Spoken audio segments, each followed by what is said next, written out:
Hey, welcome to From Wisdom to Wealth, the place where wisdom speaks and wealth listens. We don't chase money, we activate kingdom inheritance. Let's dive in. Are you watching your retirement account shrink as these currency wars intensify?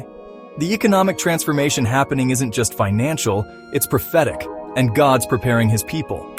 Look at what's unfolding right now: central banks creating digital currencies, precious metals steadily climbing, and the dollar losing global reserve status.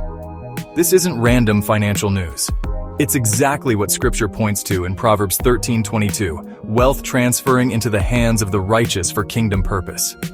Some might say, but can God's economy really replace what's breaking? That's exactly what Joseph demonstrated, creating storehouses while systems around him collapsed. Here's your practical step. Start by allocating 10% of your investments into true stores of value assets you can physically touch, and that can't be printed away. Just like an ark before the flood, God's revealing how to build financial safety in uncertain times. Comment "prepared" below if you're sensing this urgency too. Our community is building wisdom together. Follow for specific action steps I'm sharing all this week. This is From Wisdom to Wealth, where money is a tool, not a master. Wisdom is the currency, and you, my friend, are a kingdom citizen on assignment. No stress, no lack, just kingdom impact.